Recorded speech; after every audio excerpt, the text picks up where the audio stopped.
If you haven't heard about Anchor, it's the easiest way to make a podcast. Let me explain. It's free. There's creation tools that allow you to record and edit your podcast right from your phone or computer. Anchor will distribute your podcast for you so it can be heard on Spotify, Apple Podcast, and so many more. You can make money from your podcast with no minimum listenership. It's everything you need to make a podcast in one place. Download the free Anchor app or go to anchor.fm to get started. Why not start today? Hello, everyone. This is Kelly Finley, and you're listening to I Am. Today, I am self-sufficient.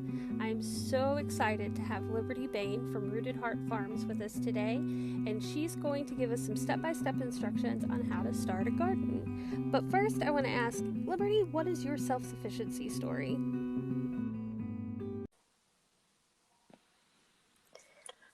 Liberty? Yeah, hi. Yay, we figured it out. Awesome. Thank you so much for your patience. How are you doing today? I'm good. I'm doing good. How are you? I'm good. I'm glad I got that figured out. I was like, I don't know. We're learning new skills today. Yes. All right. Well, thank you so much for being on here with me. I really appreciate your time today. Yeah, of course. All right. Well, you ready to get started? Yeah. All right. Let's do this. Perfect. Cool. All right, Liberty. So can you tell me what is your self-sufficiency story, or how did you get started gardening? Well, this is actually a long story, but I'll try and keep it brief. My whole life has been a story of self-sufficiency or sustainability. Both my parents were trained in permaculture before I was even born. And so gardening and living sustainably at home was kind of the norm for us. And as a kid, of divorced parents, I sort of hopped between or shuttled between living with my mom and living with my dad, and the way that we lived sustainably was a little bit different in each place, and I learned lessons from both of them. So with my mom, she was a single mom. We lived in poverty, always trying to make ends meet, barely making it, having to choose between, paying bills and buying groceries. And so having a garden, even when we lived in apartments, having a garden, growing things in containers, was just kind of a way of life. It was a way of ensuring a little bit of stability or something we could count on when there wasn't a lot we could count on. And then I would spend the summers with my dad, and he lived in an eco village outside of Asheville, North Carolina. And I learned about permaculture, and I learned about sustainability from a very young age, just following my dad around, joining in on projects of, natural building and, community gardening and all sorts of things. And his partner, Keith Johnson, he's my mentor and has been my whole life. He's a gardener to a degree that I have never met anyone else in my life. He has been gardening his whole life. He just turned 68, and he has been gardening his whole life. And for him, it is an art form. He's an artist. And as a kid, I watched him create art in the garden. And create art through growing food, growing medicine, growing fuel. And the canvas was the earth, and he grew anything and everything wherever he could, and it was this incredible magical work of art. And so he had this infectious passion for horticulture, for growing and living things, and he passed that on to me. And so for me, that's my passion, and that's what I've been working at ever since, whether that was working in community gardens or nonprofit farms, in high school, to assisting anybody that wanted to learn how to garden, just sharing my knowledge and sharing what I knew and trying to get everybody that I could on the bandwagon. So that's my story, and that's where it's the journey I'm still on today. Wow, that's an amazing story. Do you sometimes, I mean, it makes me think, like, do you sometimes feel um like there's an amount of kismet in that, like this is just these are the people that you were supposed to be born into, and so Yeah. you could pass that along. Yeah, it definitely feels like this was the life I was meant to have. It was the path that was sort of laid out for me, and I didn't realize it for a long time. It was just a way of life. It wasn't something that I thought of, oh, hey, this is what I want to do with my life. This is the career I want to have. I went to college, got a degree, thought, oh, this is what I'm going to do officially. This is what people do. We go and we get a degree and we learn how to do something. And What was your degree in? Developmental psychology. Okay. Yeah, so I had this idea of what I was going to have for a job, and I didn't equate the two. I didn't equate this thing that I did in my life that I'd done as naturally as breathing. That was so innate. Yeah. Exactly. Until I had kids and I settled down, I had a family, and I realized this is something that I just do. I can't not do this. I can't not grow something, no matter where we are, whatever resources we have available. This is something that I'm going to do my whole life, and I might as well make it the thing, that I do on purpose, that I make a career out of. I love that. Yeah. I love that. So that's kind of where I'm at now, is trying to figure out, all right, how do I make this, a thing? So tell me a little bit about Rooted Heart Farms. So I realized a couple years ago, when I was starting to try and make my life's work a business, and I was helping other people start their gardens, and I was going from backyard to backyard, and I was designing systems for other people, and I loved it. I really did, and I still do, but I didn't have the space at home of my own, and I realized, not only do I want to encourage others to grow food at home, I want to be setting an example. I want to be doing this on a scale, on a larger scale, and be able to show people what can be done. And so we started looking for land, and we found this beautiful wooded paradise out in Lebanon, Tennessee, with 13 acres, and it was a perfect example of a piece of land that I've experienced working with my whole life, a piece of marginalized land that nobody thought was suited for agriculture. Okay. And it's slopey, and it's wet, and it's got limestone outcroppings everywhere, so it's really kind of weird and awkward, and I just saw so much potential in it. And I said, you know what, let's do this. Let's take this opportunity and make it into something. And so that's what we've been doing for the past couple years, is working on this 13 acres and trying to build a series of integrated agricultural systems here. So we've got our market gardens that I, sell person to person. I go to, farmers markets and sell my. Do you do CSA? Yes, I have a small CSA. We're taking a we're in a weird place right now, and so we're in the early startup phases of our business and our farm, and we're still developing our soil and developing kind of what we're growing and our niche and everything. So with everything that's going on right now, we're kind of taking a step back and saying, slow down. What are we doing? How can we help the most people that we can right now? So we're kind of in a figuring it out kind of phase, but in the meantime, we're still developing our landscape and our gardens and, our systems as much as we can. And I figure the best thing that I can do right now is share what I'm doing and what I know with other people. Well, I'm talking with you before, you have just an amazing wealth of knowledge. And I think especially right now, we're looking at April 2nd, 2020, and we're in the middle of a global pandemic. And this is unprecedented. We've not seen anything like this in our lifetimes, our grandparents' lifetimes. Right.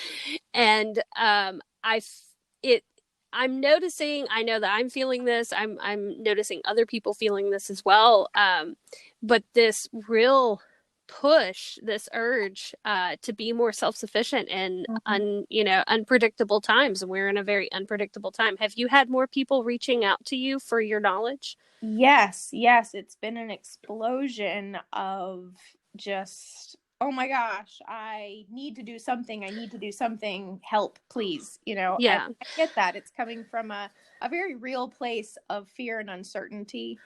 And Yes.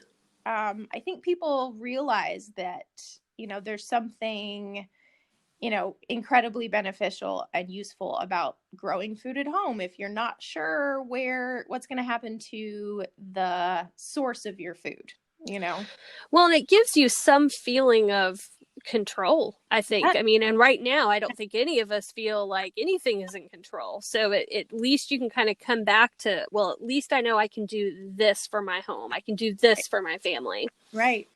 Having something to count on and be able to be actively participating in.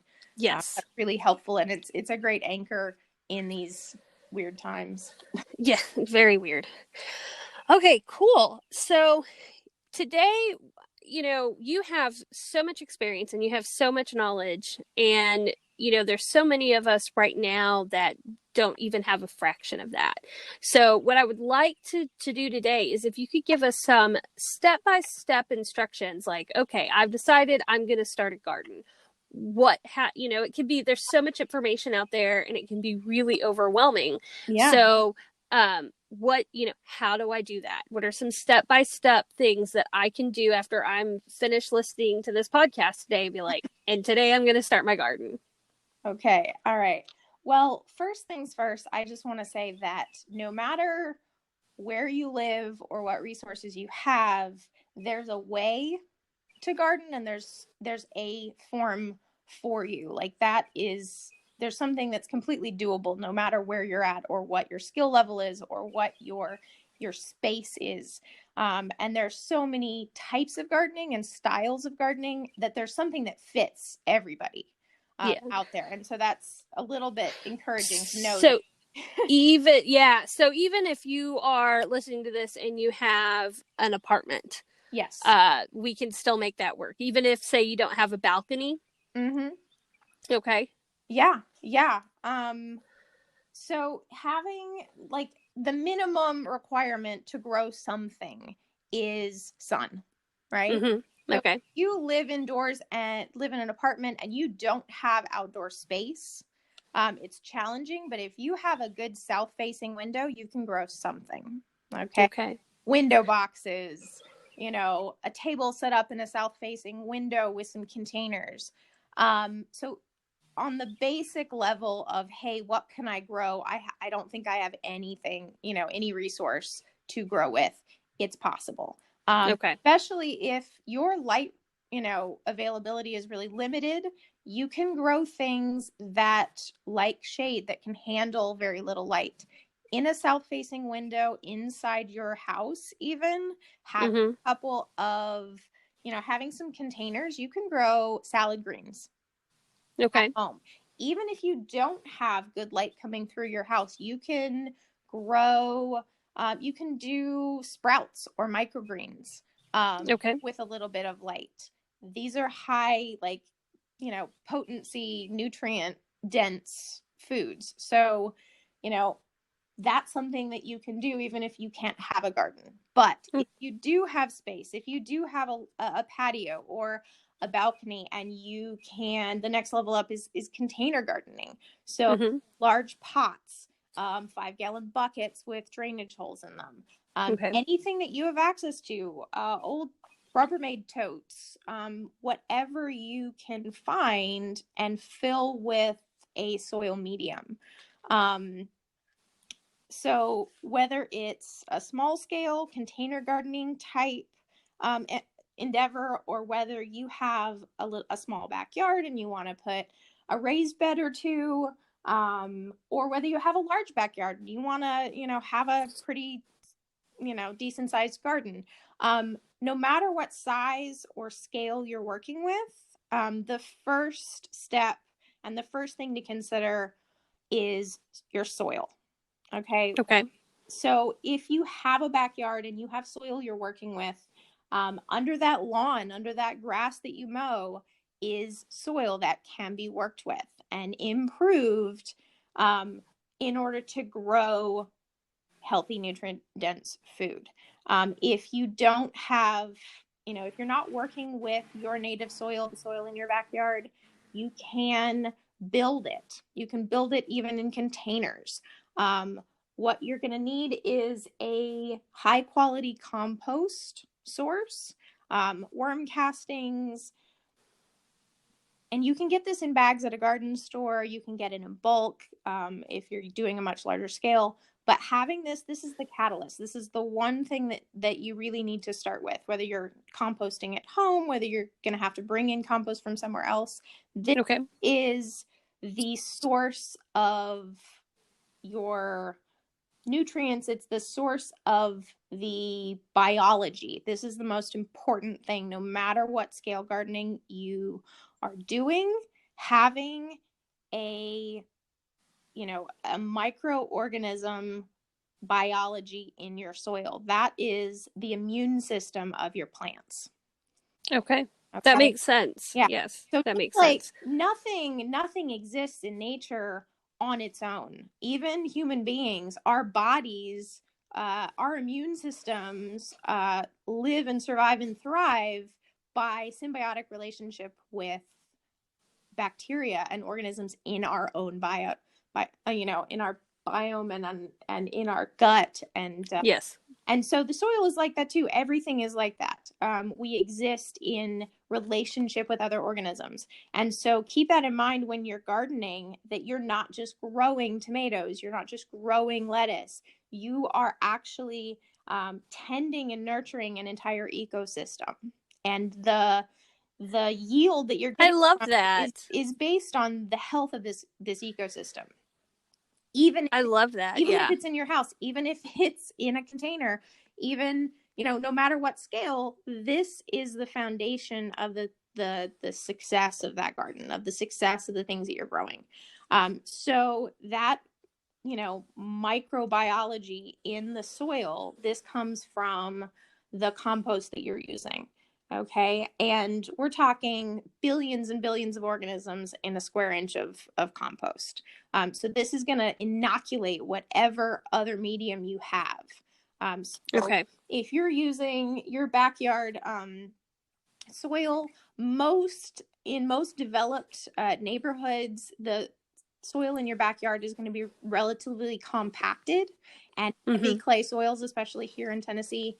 And so it doesn't have a lot of life in it. It doesn't have a lot of life, and it doesn't have a lot of air and, accessibility for organisms and water to penetrate through. So we're going to be improving that soil using base medium and improving it by adding, one, compost, those microorganisms, and two, a carbon source. So this is the next thing.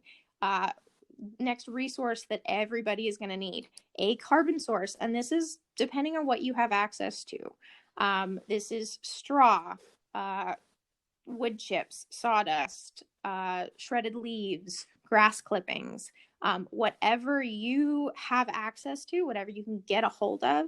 This carbon material is what's going to be feeding the organisms in the soil, and what they're going to be digesting and turning into new soil and better soil. It's also what's going to create really nice, fluffy, aerated medium to plant in. Okay. It's also what you're going to use to keep the soil cool and moist and mulched and covered, because if there's one law of nature, is that exposed soil is an abomination, and nature will cover it somehow. Something will grow in it. If you have exposed soil for any extended period of time, the natural cycle is for something to grow in it and keep growing in it until it becomes a forest. So as gardeners, we're taking that cyclone, we're disturbing it, and we're saying we're going to use it at this level, and we're going to keep it covered, and we're going to grow something in it and keep nature from making those choices for us. So we've got our soil. We're building that with compost. We're building it with a carbon source. If you have heavy clay soil and you're using that soil to create your garden beds, you may want to add some sand. This is going to increase drainage.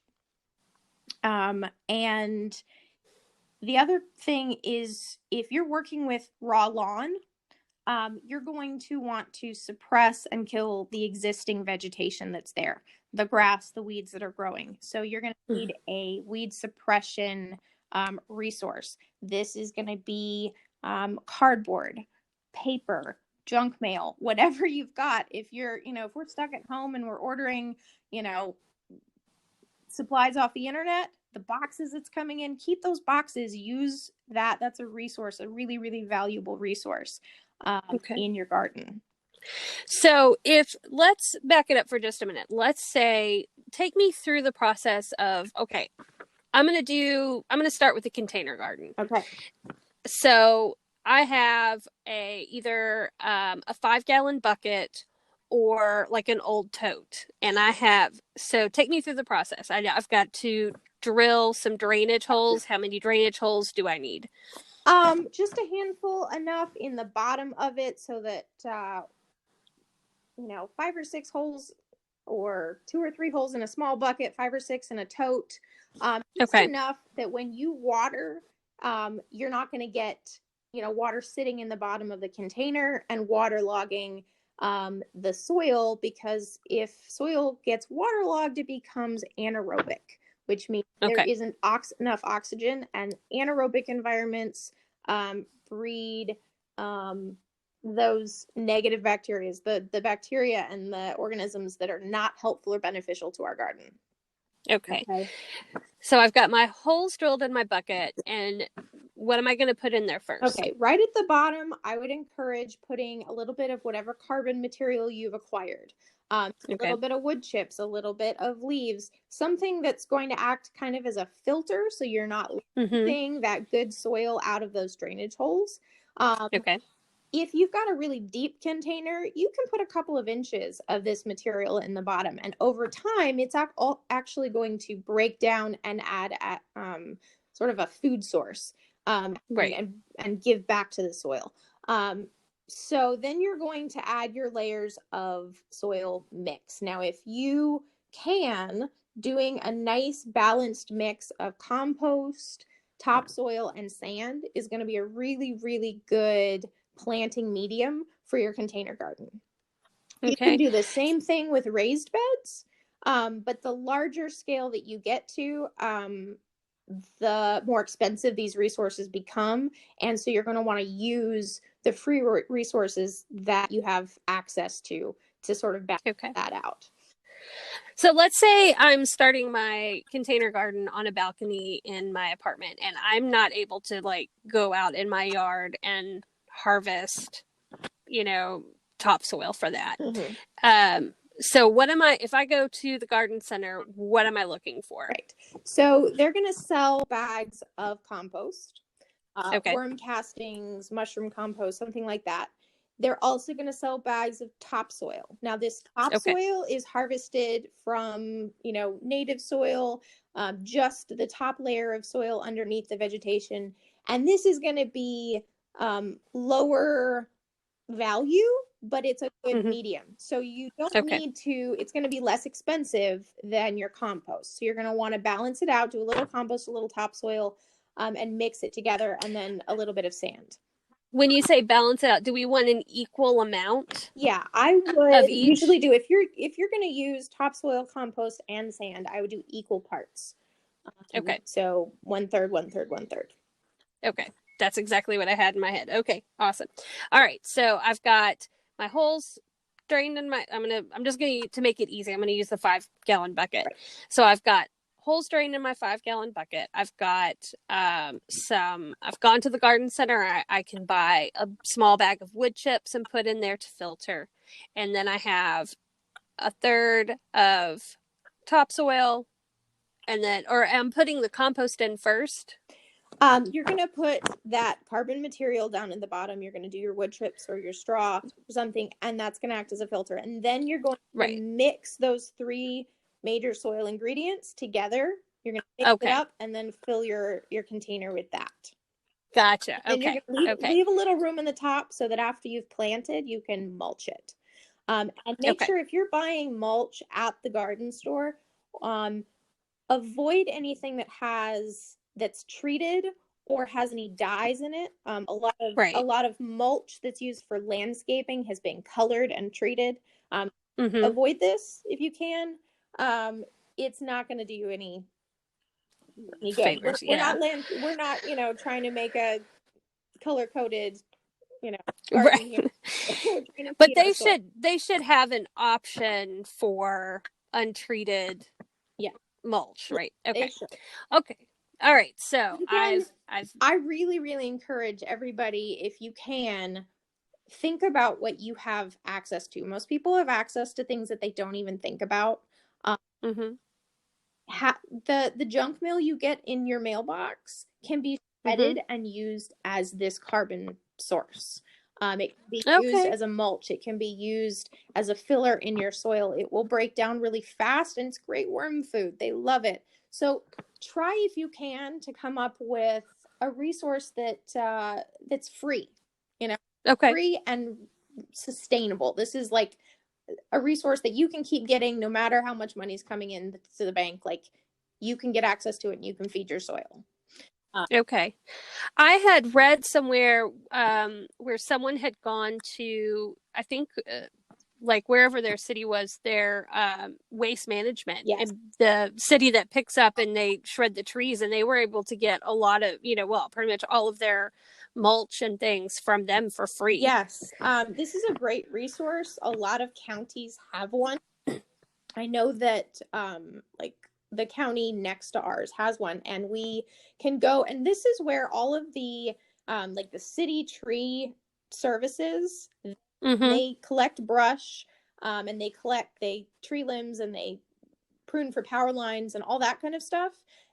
They have to take it somewhere, and what they do is they take those whole truckloads and they chip it and they dump it at this waste plant, and all of that resource is free. They will let you usually come and pick it up for nothing. And whether you have a truck and get a whole bunch of it, or whether you can go with your sedan and a couple of buckets or tubs in your trunk, they will let you collect this material. And a lot of it, because they keep collecting and keep collecting and keep collecting, a lot of it has sat there for a while and broken down. And this is awesome. This is great. If you can get a hold of this kind of free resource that's already sat around for a while and been digested and by fungi and other organisms, and it's starting to already be halfway there to turning into soil, this is awesome. This is gold.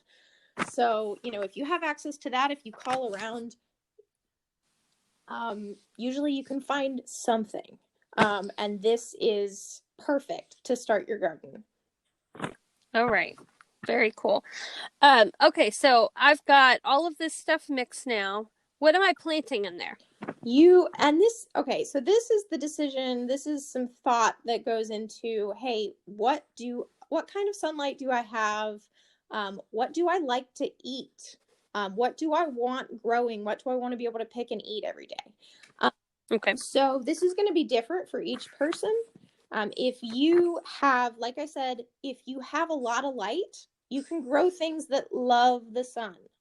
You can grow things that require a lot of sun in order to produce. One quick question. Yes. So let's say I don't have a lot of light, or I'm in a place where I don't, like I have windows, but none of them are south facing, because I've lived in places like that. Is this something where if I had the money, could I get some sort of grow light to make up the difference? Yes. Would that work? Yes, it's entirely possible. Grow lights are pretty, there are different ranges of them. You can get just bulbs. You can get grow bulbs. to put in existing lamps. I've done that to Okay. supplement. I've started seedlings indoors, and all I've had access to is an east window, which is a little bit of light, but not really enough. And I've just gotten some grow bulbs. They're about $6 a piece. You can stick them in lamps you already have and just, supplement. If you need a lot of light and you don't have it, you're going to want to invest in some grow lights that will hang above your plants and be pretty close to where they're growing. And this is kind of what's necessary if you don't have light coming in. But once you get them, this is a good investment. If this is all the options that you have, this is a good investment. And once you invest, you can use them over and over again. So yeah. But if you are relying on the sun outdoors or on a patio or in your backyard, where you pick to put your plants, where you put your containers, like I said, south facing is going to be your best choice for plants that really like sun. This is because we're in the northern hemisphere, and whether the sun is coming up in the east in the morning or setting in the west, it's going to have a southern aspect. It's going to be coming from a southern angle. So south facing is going to get the most light throughout the day. And so if you're planting your raised beds, you're going to want to orient your beds long ways from east to west, so that the broad side of those raised beds are going to be south facing. Okay. And if I have containers, I can kind of move them wherever I need to. Exactly. You can, if you can move them from the morning to the afternoon to get as much light as they need. Put them on the side of your balcony in the morning, and then move them in the afternoon. And do this inside too. If they're in front of a window, you can move and rotate your plants across a table in front of your windows. So we right now are in April. Yes. Is it too late to start from seed in the house? Absolutely not. Absolutely not. Okay. It's actually the perfect time. You can start a lot of those summer crops that you want to grow. Tomatoes, peppers, zucchini, okra, cucumbers, all of these can be started indoors right now. Okay. Now, yes. Okay. So I have been, and this is before I talk to you, but so I have been saving my eggshells and my egg containers. And so I was going to try and start my seeds in the eggshells. Is that a good idea, or do you have a better idea? That's a great idea. It's a super nifty way to reuse and use that resource. A lot of people have. The egg cartons are perfect. They're cardboard, and after growing your seedlings in them for a little while, and watering them over and over again, they'll start to break down a little bit, and then you can just plant those little cells individually in the ground without ever having to take out your plants, because they'll grow through that cardboard. Okay. Now the ones that are not cardboard but are styrofoam, could I do my little eggshell in there, and then when I get a sprout, I take my little eggshell out and I put it in my 5-gallon bucket? You very, very well could. Again, whatever resource you have, if that's what you have and you want to try that, go for it. Keep in mind that eggshells are kind of small, and at some point, regardless of what you're growing in it, it's going to kind of outgrow that space. But we are at a great time in the year, so you can start indoors now, and when they get big enough and they start to outgrow that space, it'll be warm enough to plant them directly in the ground. Okay. Or in my bucket, if I'm going to do, Okay. So where should I get my seeds? So, there's a couple of options here. You can get seeds and plant whatever. Again, I'm going to encourage you to use what you have access to. If you are going to the garden store and you want to buy seeds there, go for it. I'd encourage organic seeds and non-hybrid seeds for one reason, and that is because once you grow that, you can collect the seeds from what you harvest and keep those seeds and plant them again and again, and you're going to get a you're going to get a plant that is true to breed, true to form of the fruit that you took it from. Whereas hybrid seeds are not going to do that. And Okay. non-organic seeds a lot of times tend to be hybrids. But if you have the okay. option, if you can order your seeds from a high quality seed catalog, there are a couple of my favorites that I like to order from. One of them is the Southern Exposure Seed Exchange. They have a website online. Obviously, right now, everybody's having delayed, Everybody's slammed. Yeah. I've been looking at the websites and everything's kind of backed up right now because everybody's got the same idea. Right. Exactly. Yeah. Yeah. It's still worth the wait though if you want to do that. And I'll say that places like Southern Exposure or Baker Creek Heirloom Seeds, Johnny's Selected Seeds, these are some of my preferred seed catalogs and seed ordering places, partly because they have such a great variety. And when you're choosing what to grow, it's really helpful to have a variety that you can pick through the characteristics, read the descriptions, and say, hey, this suits my specific situation or my environment. And so these kinds of seed saving companies, they get their seeds from all over the world, from farmers who are, working really hard to preserve heirloom varieties. And one, I was going to ask you about the heirloom varieties because I know in the last few years I've seen a lot more talk about that. Can you explain a little bit about the difference between heirloom seeds and other seeds? Yeah. So when they say heirloom, what they're talking about are varieties of seeds that have been grown and cultivated over centuries, that farmers are growing, saving the seed, and selecting naturally for characteristics that that are beneficial, that they like, that they want to continue. It's like it's breeding, but naturally. It's the way that nature selects, but it's the farmer going, hey, wow, this plant was really hardy and lasted longer in the season than everything else. So I'm going to save the seed from this one, and I'm going to encourage those kind of traits from generation to generation. And so a lot of times what you'll get with heirloom seeds is a higher quality flavor because that is being selected for. You'll also get a variety of plants that have different characteristics for different reasons. So when I select tomato varieties, there are hundreds of varieties, and I'm going to pick the ones that work for me. One, heirloom variety tomatoes, they're going to taste delicious compared to most of your average store-bought tomatoes. Yes. Now, there are downsides to these kind of varieties. Is sometimes they're going to be a little more delicate when it comes to pests, but there are things you can do about that. I weigh my options and I say, sometimes there are some hybrid varieties grown, that I'm going to pick intentionally because I know they're going to be, a lot more pest resistant. But across the board, usually I'm going to pick heirloom varieties of plants because the quality is, and the flavor and the characteristics, are more to what I'm looking for. But when you're looking in those heirloom seed catalogs and you're reading the descriptions, and you're going to look for things that are important to you, keywords like, prolific producer. This means it's going to put on you're going to get lots and lots and lots of production from this plant in a small space. Look, if you have small space and you want compact varieties, look for that word, compact. If you want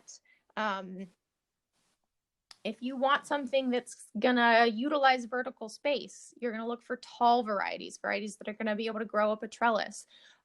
If you want early producers, you can pick those varieties, the ones that are going to produce faster than others, because you want to get food as quickly as possible.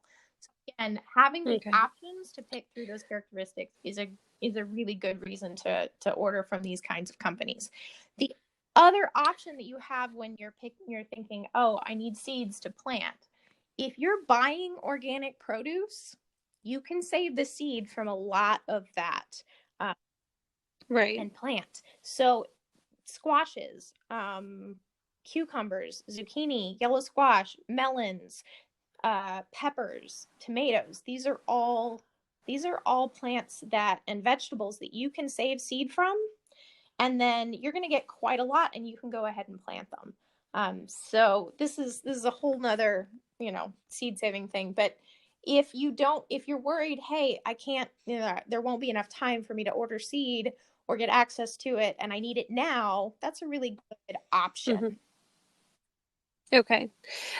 So a couple of things that I wanted to ask or mention, and for now I'm in Memphis, you're in Lebanon, so we're in the Tennessee area. What, the other thing when we're looking at, plants and what we're going to pick from the catalogs or even around here, we've got to look at what zone it grows in. Right. Is that we correct? are in zone 7. Mm-hmm. And it keeps the zones are shifting a little bit from year to year. It's getting warmer overall, and so we can grow things on the warmer side of that zone 7. Again, Okay. as a great resource, I like ordering from Southern Exposure Seed Exchange, but they also have a great planting calendar on their website for this region specifically. And so they're Mm-hmm. that includes all of the direct sow and transplant date recommendations for most variety of plants. So, it would take forever for me to go into all of those recommended planting dates. But sure, they have that on their website, and you can look it up. And they also have a garden planning resource so that you can, select your varieties and your, to assist with your garden plan on there. But as a general rule, like right now, our last frost date is usually in late years, mid-April. But I think that we've probably, it was a really warm winter, and we've probably hit that already. Yeah. Now, what I play my odds and I take risks with those dates. I'm trying to get my plants in the ground as soon as I can. But hedge your bets. If you're going to go ahead and plant directly in the ground, be prepared to protect them just in case it drops unexpectedly. And that's this time of the year it's great to have a resource to be able to protect that if you want to start a little early. I wouldn't plant tomatoes and peppers and squashes in the ground just yet. Mostly because the soil temperature is not quite warm enough, because we're having cool nights, and that means that the soil temperature is still a little bit low, and those seeds are going to germinate better in warmer temperatures. So for those kinds of crops, start them indoors. Even if you're only going to keep them indoors for a couple weeks and then plant them out in the ground once it's warm enough, it still just gives them a head start, and it gives you a head start. And by the time they get in the ground, they're a bit more robust and can handle, those conditions a bit better. What I will say is, if you're starting indoors, you're going to need to acclimate your plants before you put them in the ground. So this is what I tell people: take your plants and take them on little field trips outside. If you're going to plant them outside, if that's the end goal, take them out a little bit every day, get them used to the direct sunlight, get them used to the wind and the temperatures, and then bring them back indoors. And do this a little bit every day for a couple of weeks. And then by the time you put them in the ground, they're going to adjust much faster. They're going to have a lot less transplant shock that way. Treat them like little babies that are growing up quickly, and you just need to, sort of get them used to the environment out there. So, for an hour or two a day, you would bring out the seedlings? Yeah, I would start on that very first field trip. I would start on a kind of overcast day and leave them out there for about an hour. And I would just increase the amount of time that they're out there every day, and go from less light to more light gradually. But they're also really going to benefit from being in the wind, and you can simulate that even in your house. You can blow on them and brush on them as they get bigger. This strengthens their stems, and the stems are how Yes. they get all of their nutrients. And so you want strong, robust stems that are going to withstand those outdoor conditions, and they're going to keep growing. So yeah, to take care of those babies that way. I love that. Okay. So, all right. So let's say I'm going back to my 5 gallon bucket here, and I've got all my stuff, and I've started my seedlings, and how often, well, let me back up for a minute. I'm starting my little seedlings and my egg cartons or whatever you can find to get your seeds going. How often am I watering them? What am I doing to get them to the point, now to grow? What am I doing for these seeds? If you've got seeds indoors, every couple of days, you're going to want to water them. If they're getting a lot of light through through the windows, they're going to dry out faster. So this is going to be a little bit different for each situation. But you're going to want to be able to observe and identify what that soil looks like. It's going to dry out on top first. And if it's dry on top, you may want to lightly water it, but it doesn't necessarily mean that it's dry underneath. So the best thing that you can do is take your pinky and slide it down the side of the container or the pot that it's in, and just feel how deep that moisture goes. And also, if you stick your finger down in there and it's dry all the way up to the first digit on your finger, you might want to water. It's getting a bit dry, and those roots are probably, looking for some water. If you stick your finger down in there and it's kind of muddy, it's definitely too wet. What you want is when you stick your finger in that soil, it's going to be a little dry on top, but it's going to be moist, meaning it sticks to your finger, but it's not soggy. Okay. And again, this takes just a little bit of practice figuring out, and your plants will tell you if the extremes are off. What you definitely don't want, if you're overwatering your seedlings, over time, what's going to develop is a bit of moss or mold on the top of the soil. This is not good. It means you're overwatering. Also, as the plants get a little bit bigger, you can water them less frequently. Only just wait until it looks a little bit dry on top and it feels a little dry. What this will do is actually encourage the root systems of each seedling to branch out a little bit more in search of water. You don't want to push this too much. You don't want them desperate for water. You don't want them drying out.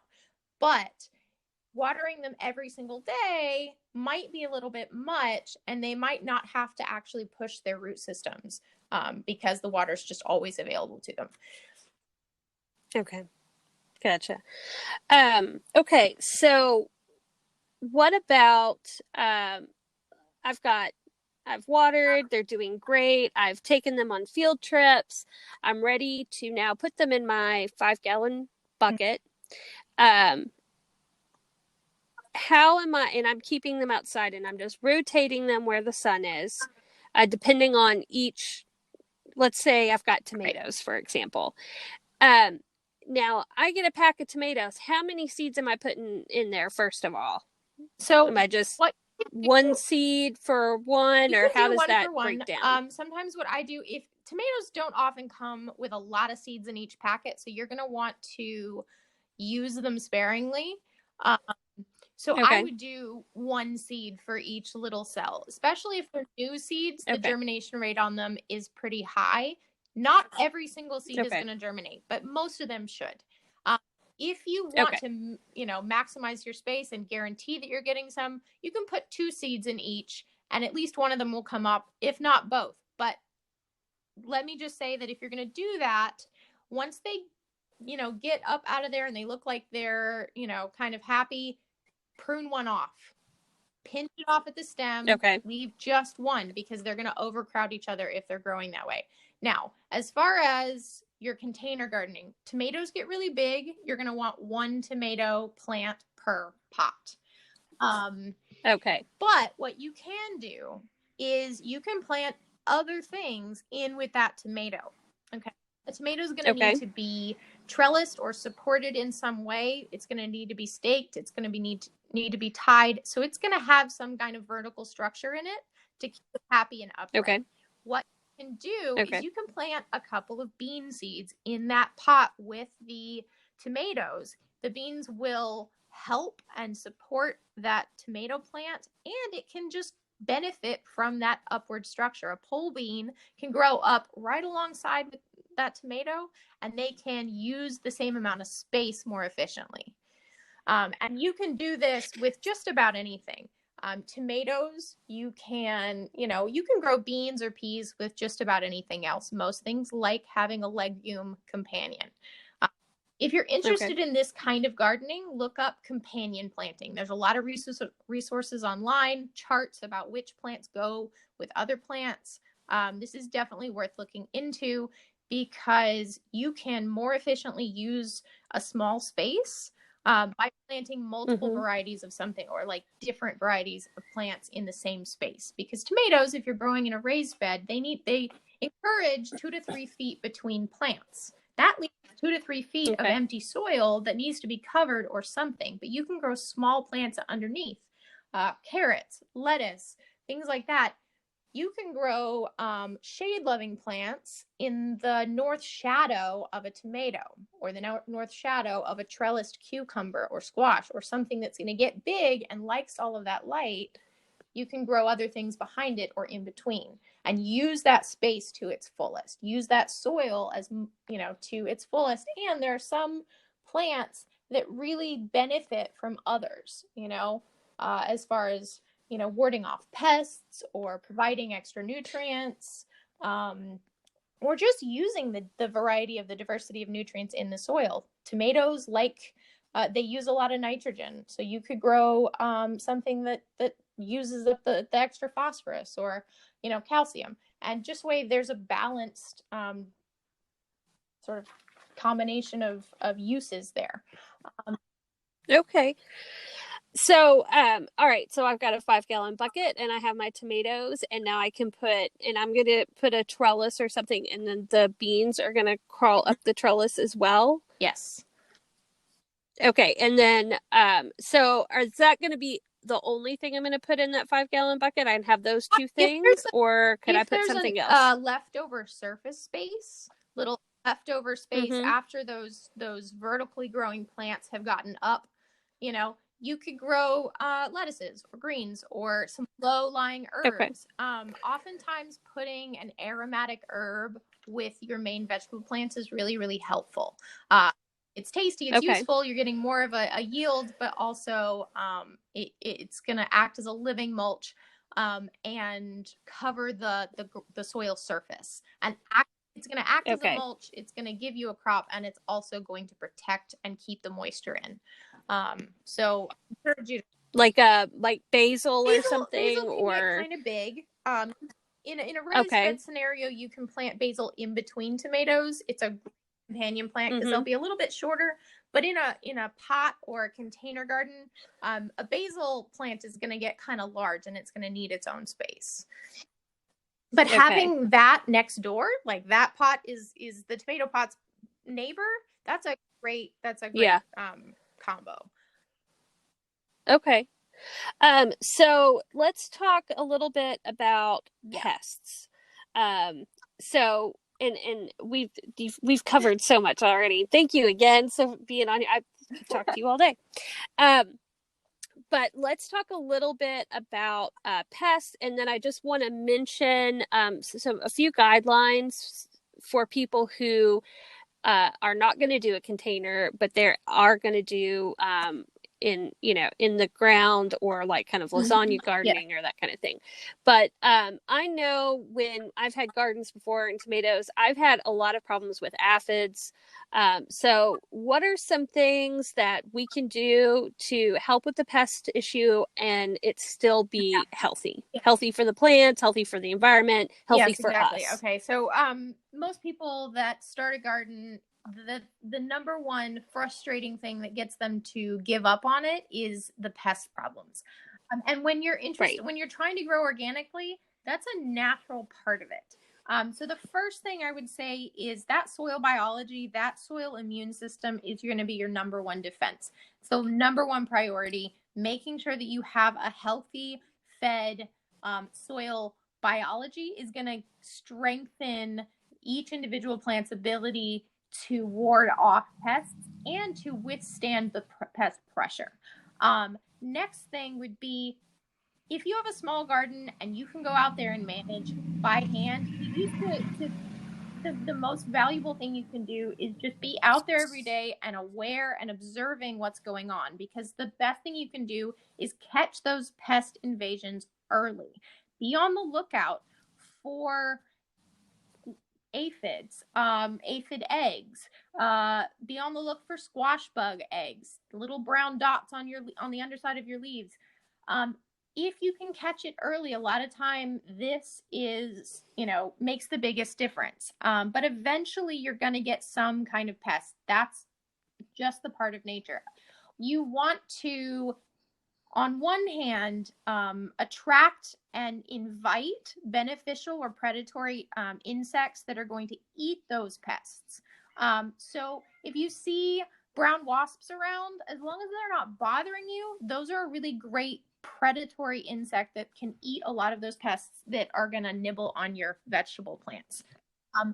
Okay. Butterflies, ladybugs, praying mantises, those are all beneficial predatory insects that are going to more efficiently take care of your pest problems than anything else you can do.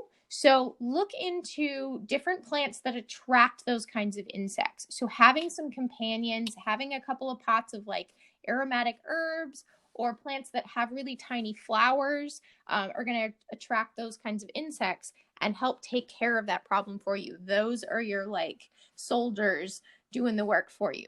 But what you cannot prevent, plan on protecting. So having, those low growing plants like salad greens, invest in some row cover or some ag fabric that you can cover those plants with to keep the insects off. That's really, really useful if you can. The other thing is, at some point, you're going to eventually need to probably apply some kind of preventative measure. I rely on two main tools when I'm doing this. Neem oil. This is a really thick oil from a tropical plant. It comes in a bottle, it's cold pressed, and what you usually need to do with it is warm it up so it gets a little more liquidy, mix it half and half with a biodegradable soap, and then you can dilute it in water and put it in a spray bottle. And you can spray this on your plants, and it will sometimes kill or at least deter those nasty pests without hurting your beneficial insects, the bees, the pollinators, the things that you want. And so this is the kind of, this is a really potent and useful resource. So having it on hand is a great idea. But also keep in mind there are other strategies too. So I also use hot peppers. Like I grow a couple of cayenne peppers, or jalapenos. Jalapenos usually aren't very hot, but they work a little bit. Habaneros, something kind of with a big kick that you can blend up and make a slurry with, and you can apply that around the base of your plants, or even if you can get it strained into a liquid and spray that on your plants. It's not going to hurt the plants themselves, but most of those pests don't like the hot peppers. So these are a couple of things. The other thing are some preventative measures like air circulation. Learn how to prune plants that get really big and heavy and overgrown is going to really help, because you want to limit the kind of conditions that encourage the breeding ground of those pest predators. Learning how to prune your tomatoes, pruning off the lower leaves, even learning how to trellis and prune zucchini plants. This is going to help reduce that pest pressure and reduce, just change the conditions for them so they're not quite as happy. And the other thing long term is crop rotation, making sure that you're not planting the same types of plants in the same space or the same bed year after year after year, because those pests are going to learn, hey, this is where they are. I'm going to come and find them real fast next time. So if you switch it up and rotate, Gotcha. you can sort of help with that too. Because that's the main issue with like kind of corporate farming or big ag, in that sense, is you've got one crop and that's all they grow, and there's no rotation, and then they have to use all of these pesticides because otherwise their crops would die out. With that, and the problem with large swaths of the same planting, this is called monocropping. And with that is that, like you said, it's a big neon sign that says, hey, pests, we're all right here, come and get your food source. And then they have to spray pesticides, and what that does is it kills off the beneficial insects, so the pests, there's no competition. It also kills a lot of the soil organisms when and like I said, your first line of defense in healthy plants and nutrient dense plants is that soil immune system and that soil biology. And when you kill all of that off, basically you're eliminating the whole ecosystem except for your pests and predators. And there you yeah. Well, our bodies work the same way. It's like antibiotics. Yeah, that's exactly what I was thinking. When you have to, but they can also destroy the good, thing. Yeah, you've got to balance that out.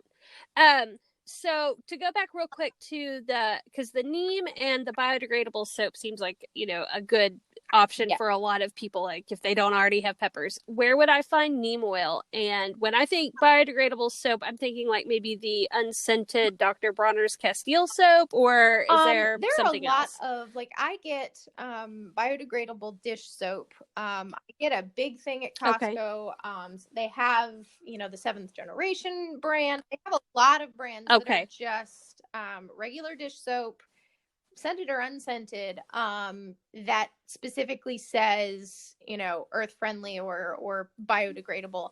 And so this is what you want to use, because you don't want to add anything in there that's gonna be harmful to the plants you're spraying them on.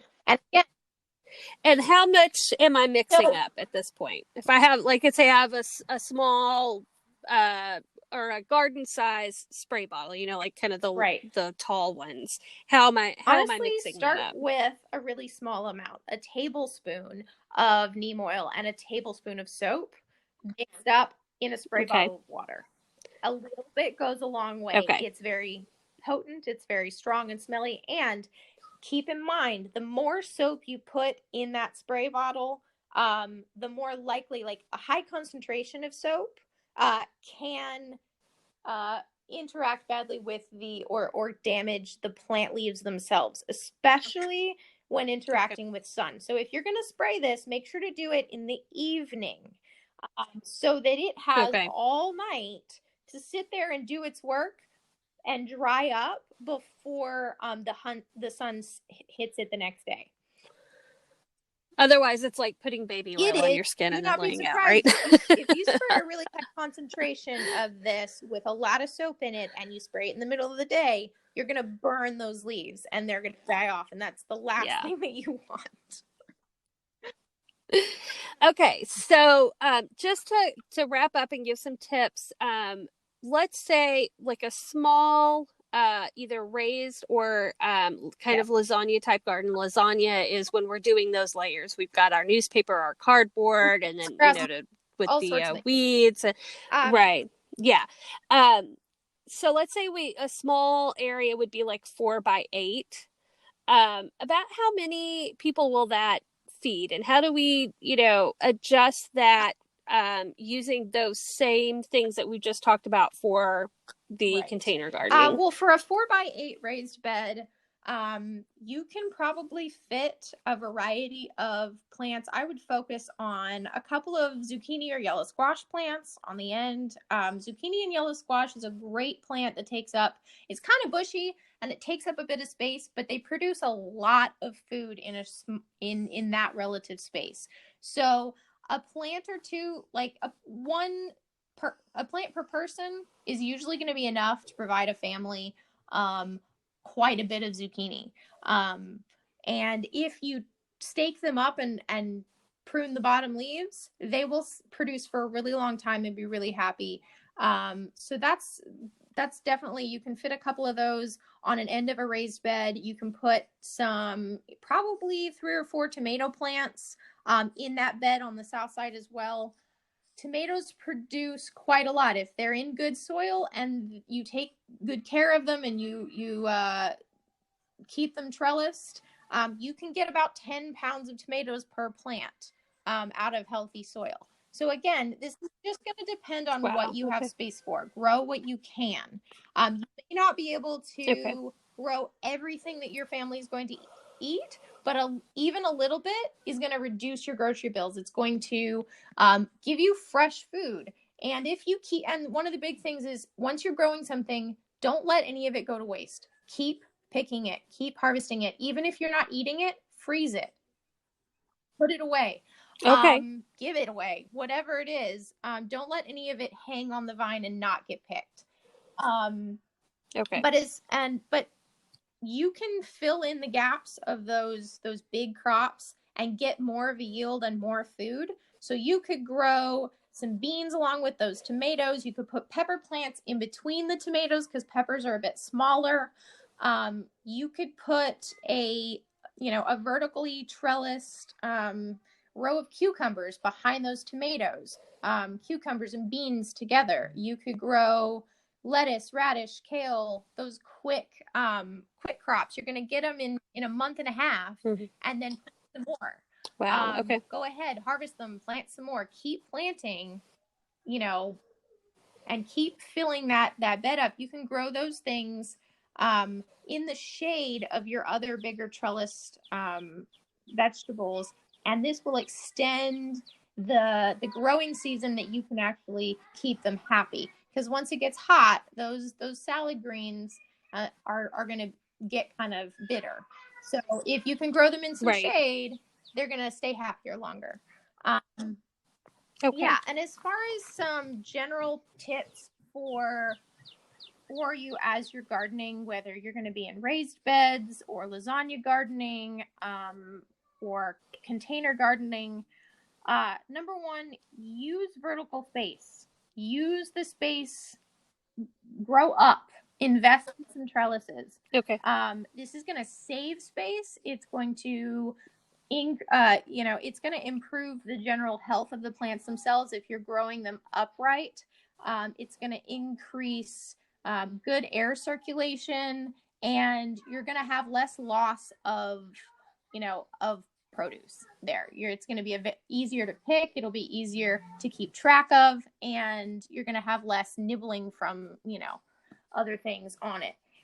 Next thing is acquire a carbon source. Think about what your resources are in your area, what you can get for free, and acquire a carbon source. Mulch, leaves, grass clippings, shredded paper, wood chips, sawdust, brush trimmings. If you've got people who are doing, landscaping trimming around you, collect that waste product. It's so valuable. Next thing, what you take out of your garden, make sure to replace in some way. When the season is over, when you have, harvested everything you can, don't just take the plants out of the garden, chop them up and lay them down, let them break down, and feed the soil. Constantly think about ways that you can add material to that soil and feed it. Don't just give back. Learn to prune your plants. If you're gonna Google, I know there's a lot of information out there and a lot that you can look up, but if you're gonna look up a couple of things, look up how to prune tomatoes and zucchini, Okay. how to use companion planting and crop rotation. These are some really, really useful strategies. And and last but not least, saving seed. Once you start growing something, learn how to save the seed that you grow, and then you can keep growing, and that reduces your overall cost. Awesome. Wow. Thank you so much. This has been so helpful for me, and I'm sure everybody else who's listening or who will be listening. How do we get a hold of you to either hire you for consulting, or if I'm in the area and I want to be part of the CSA, how do I get a hold of you? The best way to reach out to me would be at my email, rootedheartfarms@gmail.com. That is my designated email. There's not a lot of traffic going into there other than business specific. So if you have questions or you want to reach out for a consultation, that would be a great way to do it. The other way is to look me up on my farm Facebook page. It's also Rooted Heart Farms on Facebook, and send me a message through there, ask a question. And I'm always available to answer questions and to help however I can. So definitely don't be afraid to ask. And I will compile all that information and put them in the show notes too, so people can just, take a look and click right on that. And that was for the seed catalogs as well. I'm happy to put together a list of resources, some of my favorite books, some of my favorite YouTube videos, people to follow, just so you can know how to wade through some of that insane amount of information out there. That would be wonderful. Yeah, if you could do that, and I could add that to the notes as well, so people would have that. That would be wonderful. Awesome. Yes. All right. Oh, Liberty, thank you so much for talking with me today. This was amazing, and I don't feel so overwhelmed anymore. Like, I know exactly where to start and how to do this. And I'm hoping everybody else feels that way too, because that was why I wanted to do this. And you have been amazing. Thank you so much. I want to thank Liberty Bane again from Rooted Heart Farms for her time and expertise today and being the first guest on I Am. I will have a list of resources from Liberty on the I Am Facebook page, so please come check us out there. And if you start a garden, please share your pics and experiences, and share this episode with a friend if it's been helpful. Thank you so much for listening. Much love to all.